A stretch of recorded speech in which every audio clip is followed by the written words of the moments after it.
Welcome to the deep dive. Today, we're plunging into a concept that might just fundamentally change how you see yourself and how you connect with others. It's called vocal intelligence. Yeah, it's a fascinating area. And our source for this deep dive is truly remarkable. Mm. Excerpts from Dr. Louise Mahler's powerful book resonate for people who need to be heard. Okay. And our mission today really is to pull out the most surprising facts and, practical, tangible techniques that can genuinely help you turbocharge your own impact, whether Yeah. you're speaking to one person or like 1,000. That's a powerful mission. And Dr. Muller's core premise is simple, but wow, it's profound. Voice is a choice, your choice about the person you present to the world. Exactly. What's so striking, maybe a bit unsettling even, is that we often live in, well, blind ignorance, she calls it, of our vocal capacity, because we just don't hear our own voices as others do. It's so true. But the good news is, she argues this capacity can absolutely be reclaimed. And Dr. Mahler herself has this incredible journey, right? She pivoted from being a professional opera singer to a highly sought-after corporate communication expert. Mm-hmm. I'm curious, what part of her own journey really solidified this understanding of voice as choice for her? Well, it's a great question because her early life was profoundly shaped by two really contrasting vocal influences. Oh. She describes her father as having this truly booming, deep, incredibly credible voice that left a massive impression on her, especially after he died young, and tragically there was no recording of him. Oh. She really regretted that. Oh, wow. Yeah. And then there was her mother. She adored singing, sang constantly, but she stopped completely after a single hurtful comment from a woman at a reunion. No. Yeah, the woman said, "You were that one who always made a fool of yourself." And it just, well, it broke her spirit, silenced her. That's heartbreaking. To think how a single careless remark could have such a lifelong impact. So Mahler herself must have been sensitive to that power. Did her own passion for performing start early, too? Yes, definitely. She said she was bitten by the performing bug in school plays. And that passion really solidified when she joined the Queensland Light Opera Company, even just, in the chorus. Right. And despite her academic strengths, she pursued an economics degree, was good at statistics. She chose life upon the wicked stage, eventually going to the Queensland Conservatorium. Mm-hmm. She recalls it as a spoilt, narcissistic existence, just fun, fun, fun, getting lead roles. It was there she experienced what she calls the absolutely intoxicating experience of singing well, Yeah. where it felt as though someone else was singing through me. That sounds incredible, that sensation. It is. And that feeling, being a vessel for sound, it's actually quite common for many singers. It speaks to a really profound connection with the voice. However, her time at the Vienna State Opera, despite the initial wonder, brought intense challenges. The extreme winter, like -30 Celsius, coupled with chronic bronchitis, caused her voice to just falter. She felt isolated and, in her words, like La Boheme's Mimi, slowly quaffing to my death. She came back to Australia feeling like a failure. That's quite a fall from grace, from intoxicating to failure. It's fascinating how she initially resisted teaching, singing after that, wanting to just, remove herself entirely from the world of voice. Right. She did. What was the breakthrough? What made her realize those opera techniques could apply to the corporate world? Well, her breakthrough came when she realized that the powerful communication techniques she learned on stage could be directly applied, especially to combat what she calls the dull, airless death by workplace presentation. Huh. I know that feeling. Right, we all do. She saw a way to bring that operatic power, that presence, into everyday communication. What a fantastic motivation. And a pivotal figure in her journey was Professor Miller-Price. Her theory was deceptively simple.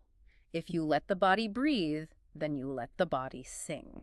Simple but profound. And she recounts this truly striking anecdote where Mueller-Price literally thrust her knee into Mahler's spine to address her sway back, Can you imagine? forcing her to breathe with her lower back muscles. It sounds like a moment of fear that became absolutely transformative. It certainly was. It highlights that deep, deep connection between body and voice. Yeah. But it wasn't the only path, Okay. Mahler also offers this fascinating critique of the 17th century bel canto era in opera.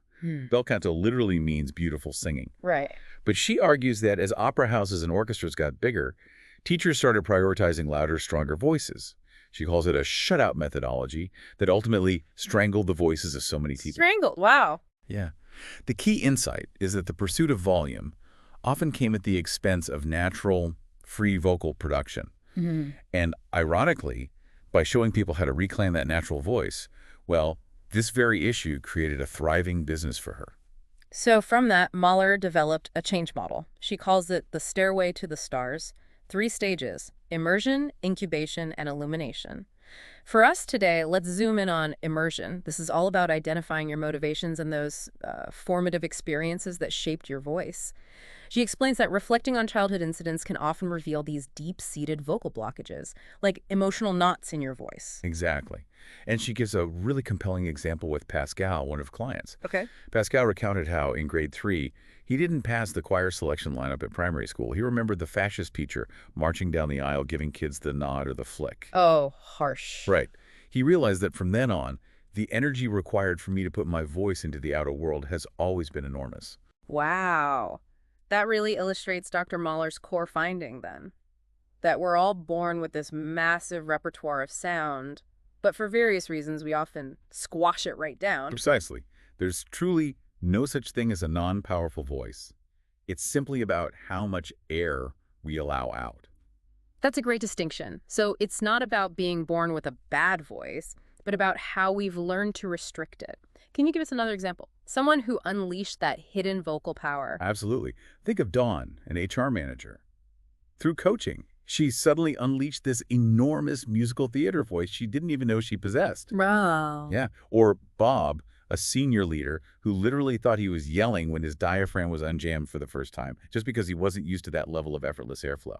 Amazing. These stories really emphasize that your voice has this innate power just waiting to be rediscovered. Totally. Okay, so with that foundation in mind, let's transition into the practical techniques. Dr. Mahler calls them the 7 veils. The 7 veils, yeah. These aren't just isolated tips, are they? She presents them as interconnected layers. You peel them back, and you uncover your innate, powerful vocal intelligence. That's the idea. Let's start with the absolute foundation. Breath. 1. The diaphragm. The first and most vital veil. Right at the core.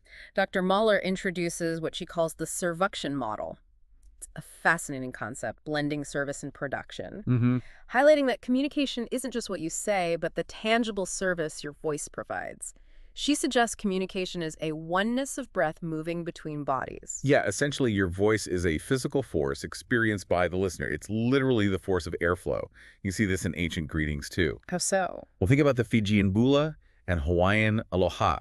Both need that huge blast of air to convey connection and warmth. Right, you can almost feel it. Exactly. Or the Maori hongi, pressing noses and foreheads, literally sharing air. A direct exchange of breath. And shalom also reflects this. Contrast that with, say, the Australian G-Day. G-Day. Yes. Mahler describes it as consonant plosive. It actually closes off airflow. Such a striking difference when you think about the energy behind these simple interactions. It really makes you think about the subconscious messages we're sending. She explains that chronic stress, anxiety, they're major culprits. They cause the diaphragm to jam. Leads to shallow chest breathing. You see people rocking back and forth when they speak. Yeah. Or visible neck tension where muscles stand out like a monster from the deep. Leads to vocal distortion. But crucially, a jammed diaphragm means less oxygen to the brain. Which is why you forget what you were going to say. Exactly. It's a complete negative spiral. So what can we do? How do we unjam it? Okay, so Mahler offers active solutions. First, there's Kapalabhati breathing. It's an ancient yoga practice. Okay, top of the body. How does it work? You stand with your feet shoulder width apart, and you use your stomach muscles to expel breath in continuous, short, sharp bursts, like fee, fee, fee, without even thinking about the in-breath. Right, just pushing out. Yeah. She recommends just 3 to 4 blasts before you speak. The key thing is you're actively engaging your core to push air out, which naturally forces a deeper inhale and gets your diaphragm moving immediately. So these aren't just tricks. They're ways to shift your physiological state, signal trust, competence. That's powerful. But, you can't exactly go full fee-fee in a board meeting. True. For those times, she suggests the cover cough. Cover cough? Yeah, it's a socially accepted alternative. It's a cough where your stomach goes in, kicking the diaphragm into action, but without actually clearing your throat. It's like an in-emergency break glass measure, quick and subtle. So clever. And she emphasizes that a flowing voice is the voice of trust. Absolutely. Like a good masseur maintains flow, a speaker needs to maintain that flow of air and vibrations. If you break the flow, you break Oh, the no, trust. it almost sounds too simple. How does she explain that connection more deeply? And what's the most common way people break that trust vocally? Well, it connects to the idea that voice isn't just sound, it's energy. She uses this powerful analogy of horse trainers Oh, yeah. who can move a 750-kilo horse just with air movement. She said we too have this capacity, but it often gets blocked. Think of the Native American greeting, how stomach goes in, air and sound come out. It's about inhabiting the full body with the voice. Inhabiting the full body. And the most common way people break trust, tensing up, holding their breath, constricting that natural flow. It comes across as hesitant, maybe insincere. That makes sense. Trust and the flow of air. Profound. Okay, let's move to the second veil. 2. Posture. The visual foundation of power. Mahler explains defensive postural habits, often triggered by stress, become ingrained, but they can be undone. Yes, definitely fixable. So what's the ideal powerful stance she teaches? This is where she gets very practical. She recommends the bar position. The key is finding a stance where you feel totally unshakable, really present. Like you couldn't be pushed over. That's exactly her test. The precise details are in the book, great visuals, but the takeaway for you is feeling that deep connection to the ground. Weight even, pelvis slightly tucked, head balanced, long neck, open airways. A stable base for a powerful voice, and she contrasts these powerful postures with common aggressive ones. What are some pitfalls she sees, especially, say, in a corporate setting? Oh, plenty. Women might cross their legs, twist their hands defensively. Men often adopt these primeval postures. They're gorilla, going wide, maybe grappling In themselves. gorilla pose. Right. And Yeah. she points out how throwing your upper body forward when you speak aggressively, like now, that's where you're wrong. That actually strangles your vocal folds, ruins your presence. Strangles them. Yeah. She notes many politicians throw their upper bodies into an argument. Think of the difference between a caricature of an accounts clerk, all hunched, short steps, compared to Gough Whitlam's commanding presence. One closes off, the other opens up. It's all about where the energy is rooted. Right. And she emphasizes a proper greeting, too. Stepping forward, right foot, right arm, eye contact, head balance for airflow. Not letting the head do the communicating, like that Danny Boy skit about Australians head thrusting names. Exactly. And she dismisses the left-handed excuse for awkward handshakes. It's about intention. Totally. And when it comes to sitting, she says, quote, when you sit, you lose your power. Lose your power. Harsh. It is. If you absolutely have to sit, like on TV, she describes the classic visual line. Legs to the side, straight, ankles crossed, back of one knee on the other, body upright, hands asymmetrical. Okay. But the crucial advice, stand whenever possible. And when going from sitting to standing to capture a room, thrust up using the lower body, torso already upright, eyes immediately engaging the crowd, sends that message, you're ready, you want to be here, and you have something to say. The impact of posture is so clear in stories like John, the politician who wriggled like a man with ants in his pants, always shifting his weight. It creates visual mess, impacts trust. And it's not just projection. Think of Jackie, the board chair. Habitual forward lean, upward gaze showing eye whites. Made her smile look sinister, confrontational. And it blocked her throat, leading to constant coughing. She thought she needed to clear her throat, but the problem was purely postural. Wow. Okay, on to veil 3. Throat, the engine of vocal power. Mahler explains trauma and stress can cause the larynx, the vocal folds, to jam up, and this can become a habit. Yeah, like Joan's story, she lost her voice after nursing her daughter through cancer. The trauma literally caused her false vocal folds to close. It highlights that dual function making sound and acting as a valve. Such a stark example of the mind-body-voice connection. She also talks about different laryngeal postures for sound. Can you walk us through those and explain twang? Because that sounds intriguing. Okay, for a singing voice, you tilt the larynx up for high notes, but that's less effective when you're speaking in a low range. Then there's belting. She calls it the sound of pain. Basically a scream, larynx held high, upper body supporting it, and she's clear. No place for belting in the boardroom. Right. No belting. But then there's twang. She says it's key to carrying sound. It's not nasal, she clarifies. It's an acoustic effect. Think small hole vocal folds opening into a big hole in your throat, like a megaphone. Oh, okay. It magnifies the sound, cuts through walls, lets you amplify without a microphone. It's that natural ability we had as babies crying, ma'am, that bright, resonant quality. Okay, twang. Got it. What about the other one? Right, the voice of sexual excitement. Low, breathy quality. Think Barry White, Marilyn Monroe. It's used to signal caring, even non-romantically. Think of the counselor from Kath and Kim. Huh. Yes. Hilariously overdone. Exactly. It involves involuntary swelling and shortening of the vocal folds, softening the sound to convey intimacy or care. It's just amazing how much variety is naturally in our voices. She keeps saying we're born with a massive repertoire of sound, but we squash it right down. And again, there's no such thing as a non-powerful voice. It's about how much air comes out of your body. She even gives that simple exercise using Olivia Newton-John's I love you, I honestly love you. Yeah, the core idea there is maintaining continuous airflow and an open mouth, letting the voice expand, focusing on sustained air. Got it. Now for the fourth veil. 4. Mouth and tongue, the gatekeepers of articulation. Dr. Mahler has a simple rule here.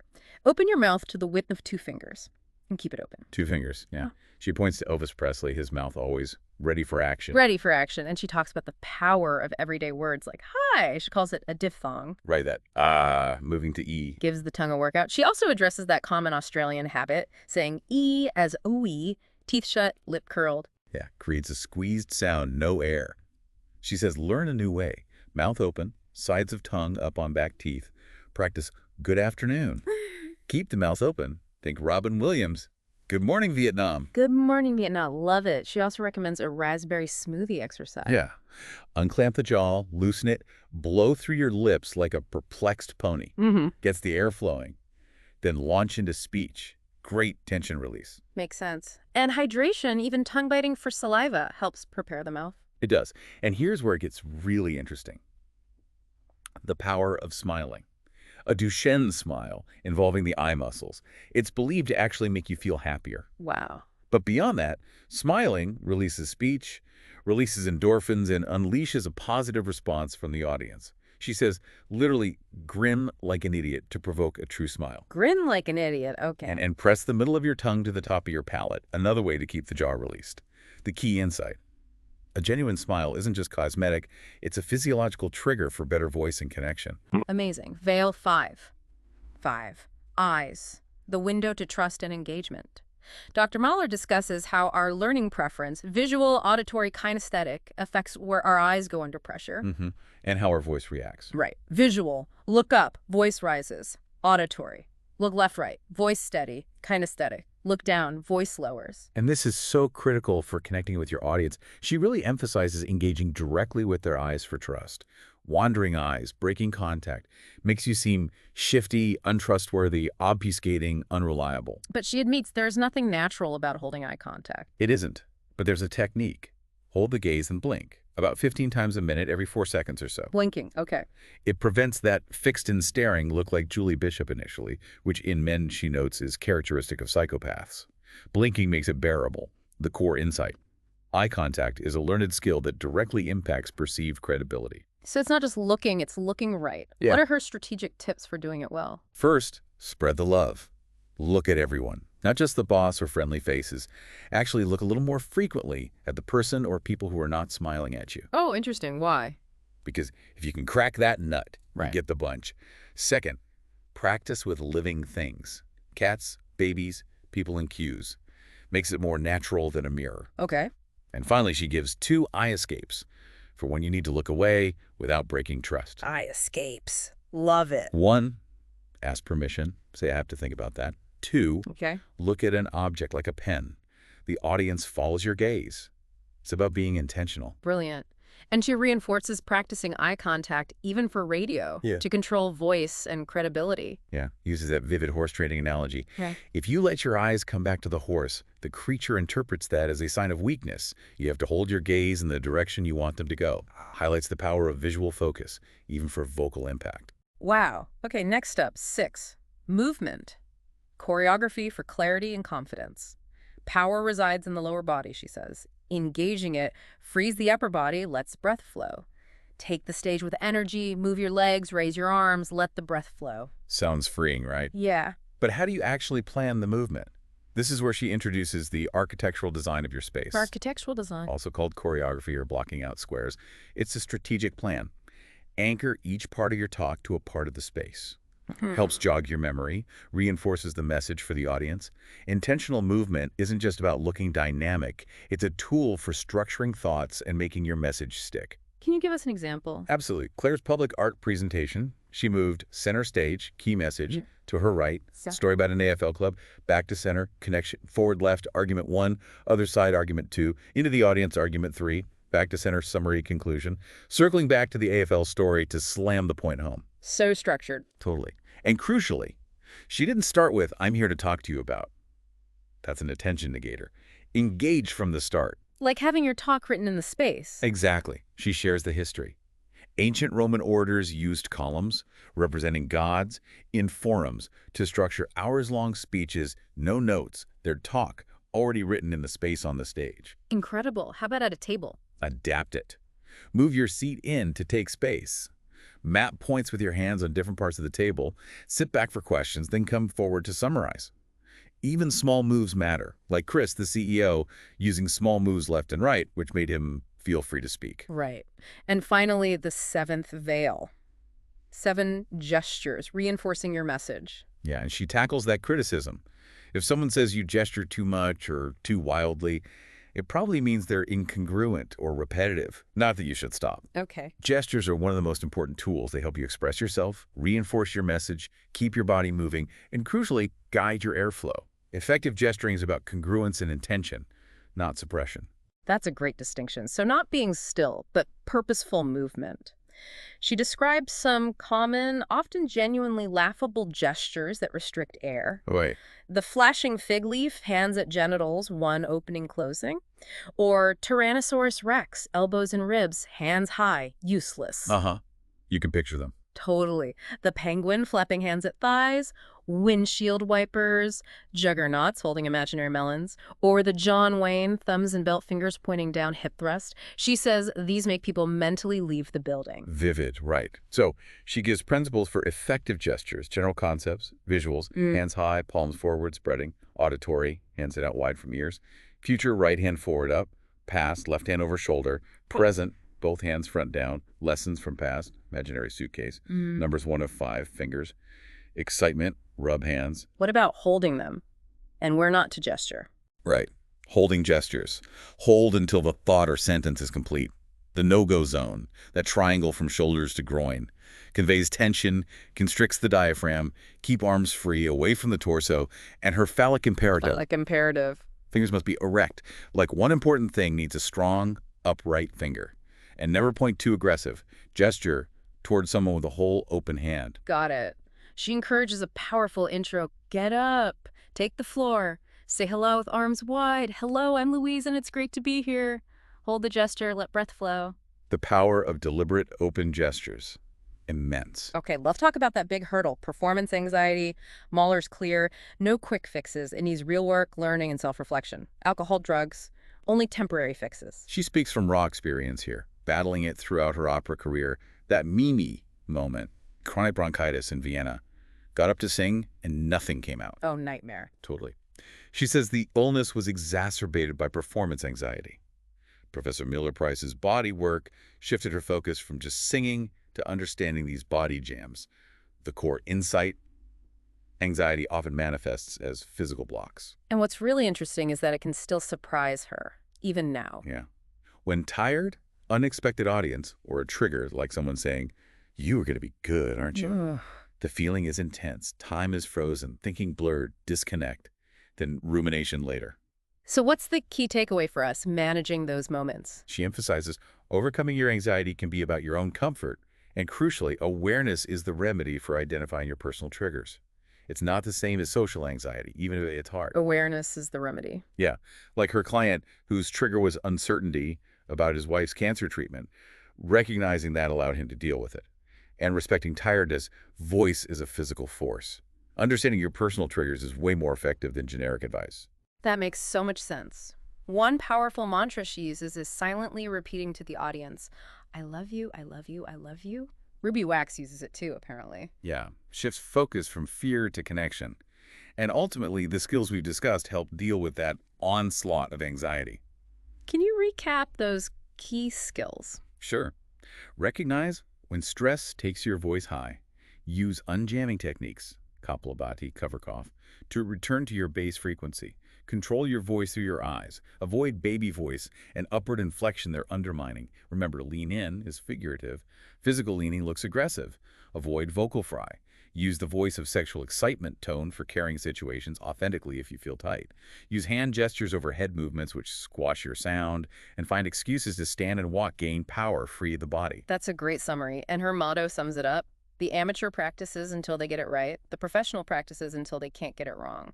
It's about deep mastery. Exactly. And Karen's story illustrates this perfectly. Yeah. One of her PhD participants started feeling constrained, believed she had a terrible genetic voice. Yeah. Through the work, she uncovered her knots, learned breathing, speaking, and singing are all the same basic function, yet aha moments, like pretending to bite the apple for singing a note. And her commitment to practice, practice, practice, she now feels more grounded, better posture, physical awareness. It shows the transformation is possible. And that brings our deep dive into Dr. Louise Mahler's Resonate to a close. We've explored the huge value, the transformative potential of cultivating vocal intelligence for everything in life. Yeah, personal and professional. These aren't just tricks. They're fundamental shifts. We really hope you've absorbed these insights, these practical tools. Remember, as Dr. Mahler says so powerfully, voice is a choice. It really is. Through understanding these veils, committing to practice, you absolutely can reclaim, restore, and revitalize your vocal intelligence. So, here's a final thought to leave you with. What would change in your life if you truly unleashed the massive repertoire of sound you were born with and trusted your voice to carry your deepest truths?